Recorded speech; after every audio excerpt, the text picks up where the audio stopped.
Students, आज हम लोग करेंगे profit loss and discount and value added tax के अंदर आर डी शर्मा की ये बेटा बुक से हम लोग कर रहे हैं क्लास 8 के लिए एक्सरसाइज 13.3। तो बच्चों 13.1 एंड 13.2 हम लोग ऑलरेडी कर चुके हैं। आज हम लोग करेंगे एक्सरसाइज 13.3 जो कि बच्चों वैट यानी कि वैल्यू एडेड टैक्स से रिलेटेड है ये एक्सरसाइज। तो बच्चों इसको समझने से पहले हम लोग वैल्यू एडेड टैक्स को थोड़ा समझ लेते हैं कि वैल्यू एडेड टैक्स एक्चुअल में है क्या। तो बच्चों ये टैक्स जो है ये वो मनी है जो कि गवर्नमेंट जो है वो सिटीजन से लेती है। किस केस में लेती है? कोई भी उनको फैसिलिटीज प्रोवाइड करने के लिए, जैसे कि आपकी कंस्ट्रक्शन है, मेंटेनेंस है, रोड की सेफ्टी मेजर्स के लिए, डिस्पेंसरीज, हॉस्पिटल, स्कूल्स के लिए हमसे चार्ज लेकर लेते हैं कुछ, तो वो वैल्यू एडेड टैक्स के रूप में लेते हैं हम लोगों से। तो बच्चों पहले इसको हम लोग सेल टैक्स के रूप में जो है गवर्नमेंट चार्ज करती थी। तो हम कोई भी सामान खरीदते हैं तो बच्चों उसके अंदर टैक्स लगा होता है। तो अब बच्चों ये जो है ये हमेशा जो वैल्यू एडेड टैक्स है ये हमेशा सेलिंग प्राइस के ऊपर, जो सेल प्राइस होती है उसके ऊपर लगाते हैं। जैसे मान लीजिए किसी ने किसी से कोई 100 रुपये की चीज़ खरीदी, मान लीजिए सेलिंग प्राइस किसी भी दुकानदार की 100 रुपीज़ है, तो वो मान लीजिए कि उस पर वैट लगा देता है यानी वैल्यू एडेड टैक्स लगा देता है 10% का। तो इसका मतलब क्या है कि इस सेलिंग प्राइस के ऊपर जो है वैट को कैलकुलेट करा जाएगा, यानी कि टैक्स जो है वो कितने रुपीज़ का हो गया? 10% ऑफ 100 रुपीज़, यानी कि 10 रुपीज़ का टैक्स हो गया। तो बच्चों जो टोटल जो यहाँ पे इसको जो पे करना पड़ेगा, तो टोटल जो होगा वो 100 + 10 हो जाएगा। तो टोटल जो सेलिंग प्राइस बनेगी यहाँ पर वो 100 + 10 रुपीज़ यानी 110 रुपीज़ का बनेगा।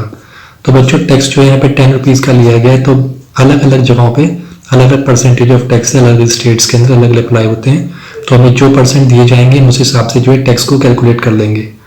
तो बच्चों अगर डिस्काउंट मिल रहा है, कोई शॉपकीपर जो है, कोई शॉपकीपर है और वो आपको डिस्काउंट दे रहा है, तो डिस्काउंट किसी मार्क प्राइस पे आपको पता है कि मार्क प्राइस के ऊपर डिस्काउंट दिया जाता है। तो डिस्काउंट देने के बाद वो सेलिंग प्राइस होती है। तो बच्चों इस केस में क्या होगा कि सेलिंग प्राइस के ऊपर अब इसके बाद यहाँ पे टैक्स लगेगा, टैक्स परसेंटेज होगी, वैल्यू एडेड टैक्स जो होगा वो उस पर लगेगा। तो अगर हमको मार्क प्राइस दे रखी होगी यानी कि लिस्ट प्राइस दे रखी होगी, तो उससे पहले हम डिस्काउंट काउंट कर देंगे, डिस्काउंट माइनस करके जो सेलिंग प्राइस बनेगी उसके ऊपर हम लोग टैक्स ऐड कर देंगे। और अगर सेलिंग प्राइस दे रखा बच्चों में किसी क्वेश्चन के अंदर, तो उसमें डायरेक्ट हम 10% या जितने भी परसेंट दिया हुआ वो उसमें ऐड करके हम लोग टोटल अमाउंट निकाल सकते हैं। तो बच्चों ये दो चीज़ें हमें ध्यान रखनी है, अदरवाइज ये एक्सरसाइज बहुत सिंपल है। हम लोग करते हैं क्वेश्चन नंबर फर्स्ट से करते हैं 13.3 के अंदर। बच्चों पहला क्वेश्चन है the list price of a refrigerator is ₹9700। तो लिस्ट प्राइस यानी कि मार्क प्राइस जो है रेफ्रिजरेटर की वो कितनी है? 9700। If a value added tax यानी कि वैट जो है वो टैक्स कितना परसेंट है? 6% is to be charged on it. तो कितना चार्ज लिया जा रहा है? 9700 के रेफ्रिजरेटर के ऊपर 6% का टैक्स लिया जा रहा है। तो पूछ रहा है how much one has to pay to buy the refrigerator. तो अगर हमको मान लीजिए खरीदना है तो हमें कितने देना पड़ेगा पैसा, टोटल कितने पैसे देने पड़ेंगे? तो इसको हम लोग करते हैं। तो बच्चों जो लिस्ट प्राइस है यानी कि मार्क प्राइस, लिस्ट प्राइस कितनी है? 9700 रुपीज़, ठीक है बच्चों। और वैट जो कितना परसेंट है यहाँ पे? वैट लग रहा है 6%। तो पहले हम वैट के अंदर देख लेते हैं 6% किसका लग रहा है। तो 6% ऑफ 9700 पे, तो वैट एक्चुअल के अंदर जो है ये कितने रुपीज़ में हो गया? अमाउंट कितनी हो गई? अमाउंट ऑफ वैट जो होगा वो 6% निकालेंगे हम लोग 9700 का, ठीक है बच्चों। तो दो जीरो काट लिए यहाँ पे, 97 से हम लोग निकाल लेंगे 582। तो बच्चों यहाँ पे कितना टैक्स देना पड़ेगा? 582। अब टोटल अमाउंट हमें कितना पे करना पड़ेगा? Therefore amount to be paid, तो हम 9700 में ऐड कर देंगे 582 and will get the total amount. तो बच्चों ये हमको जो रेफ्रिजरेटर ये पड़ेगा 10,282 रुपीज़ का। तो बच्चों ये इसका आंसर आ गया। सिंपली हमें टैक्स के जो परसेंट है उसके वैल्यू को हम अमाउंट को ऐड कर देंगे लिस्ट प्राइस के अंदर और हमको आंसर मिल जाएगा। नेक्स्ट करते हैं बच्चों। नेक्स्ट है Vikram bought a watch for ₹825। If this amount includes 10% VAT on the list price, what was the list price of the watch? तो बच्चों यहाँ पे जो विक्रम है वो एक वॉच लेके आया है 825 की, ठीक है बच्चों। तो वो यहाँ पे कितना उसे अमाउंट लिया है, टैक्स कितना लिया है, टैक्स 10% लिया है टोटल अमाउंट का। तो अमाउंट क्या बच्चों, जो लिस्ट प्राइस है उसके ऊपर लिया है, क्या लिखा है 10% VAT on the list price. So what was the list price of the watch, तो लिस्ट प्राइस क्या होगा, तो हम लोग मान के चलते हैं, यहाँ पे सॉल्व करते हैं इसको। लेट द लिस्ट प्राइस भी रुपीज एक्स मान लेते हैं बच्चों। वैट कितना कह रहा है, वो वैट 10% कह रहा है, तो 10% बच्चों किसका होगा, ऑफ एक्स होगा। यहाँ पे निकाल लेते हैं 10% ऑफ एक्स कितना हो गया, rupees x upon 10। It's mean बच्चों उसको जो टैक्स है वो कितना देना है, एक्स अपॉन 10 रुपीज का उसको टैक्स देना है बच्चों। अब हम देखते हैं यहाँ पर उसको टोटल अमाउंट जो यहाँ पे कितनी बन रही है, जो लिस्ट प्राइस ये एक्स हो गई, वैट इस पे एक्स अपॉन 10 हो गया, तो टोटल अमाउंट कितनी बनी यहाँ पे, means price of the watch कितनी हो गई, टैक्स ऐड करके price of the watch is equal to list price को प्लस कर देंगे एक्स अपॉन 10 से, तो will get 10x plus x means 11x upon 10। तो बच्चों ये प्राइस हो गई, यानी कि सेलिंग प्राइस है वॉच की, जिसमें कि टैक्स ऐड हो गया। अब ये उसने कितना बताया कि विक्रम बॉट अ वॉच, तो ये किसके बराबर हो गई, ये वैल्यू 825 के बराबर हो गई। ठीक है बच्चों, so 825 is equal to 11x upon 10।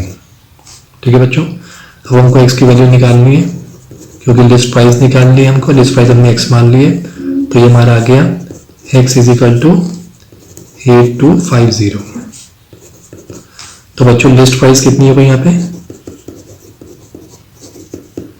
List price हो गई 8240 रुपीज हो गई बच्चों।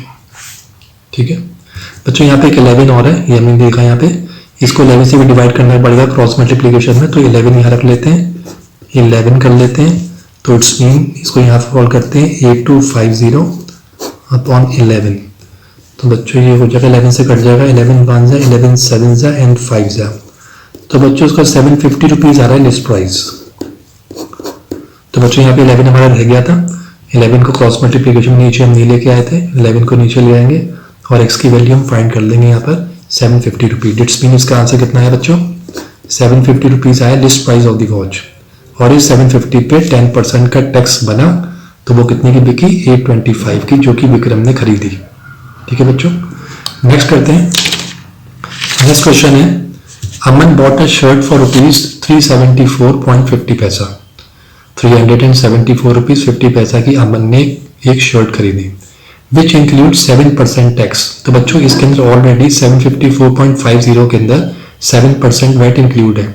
So find the list price of the shirt. तो बच्चों यहाँ पे इसका मतलब क्या हुआ, अमन की जो कॉस्ट प्राइस है ये शॉपकीपर की सेलिंग प्राइस है, तो सेलिंग प्राइस टोटल देखी जाए तो कितनी बन रही है यहाँ पे 370.40 बन रही है, 374.40। तो यहाँ पे वही है बच्चों, हमको लिस्ट प्राइस निकालनी है, तो हम क्या करेंगे इसके अंदर सॉल्यूशन के अंदर मान लेते हैं पहले हम लोग, लेट द लिस्ट प्राइस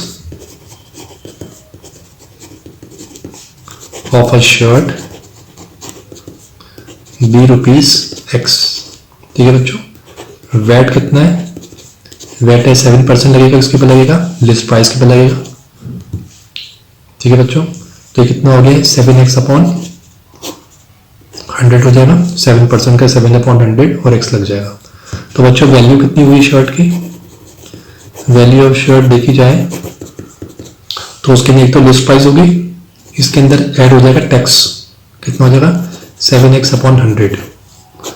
तो बच्चों इसको सॉल्व कर लेंगे हम लोग, 100 आ जाएगा, 100x प्लस 7x जो गया 107x अपॉन 100। ठीक है बच्चों, और बच्चों वैल्यू ऑफ शर्ट कितनी है, कितने की बिकी है, टैक्स ऐड होके कितने की है 374.50। तो वी कैन राइट हेयर 374.50 में यहाँ पे लिख सकते हैं। तो फाइनली हमारे पास इक्वेशन क्या बनी, 374.50 107x अपॉन 100। अगर अकेला हमको x फाइंड करना है तो यहाँ पे क्या करेंगे, x is equal to 374.50 into 100 upon 107। ठीक है बच्चों, तो इस तरीके से हम इसको फिर हम सॉल्व कर लेंगे। डेसिमल हटालेंगे यहाँ से, डेसिमल के आगे 2 डिजिट है तो 2 0 लगा देंगे, 2 से 2 0 कैंसिल हो गए। अब बच्चों इसको हम डिवाइड कर लेंगे, तो डिवाइड करके हमारे पास आ जाएगा ₹350। इसको बच्चों डिवाइड कर लेंगे ध्यान से, इसका ₹350 आंसर आएगा। इट्स मीन कि जो लिस्ट प्राइस है वो शर्ट की कितनी है, ₹350 है।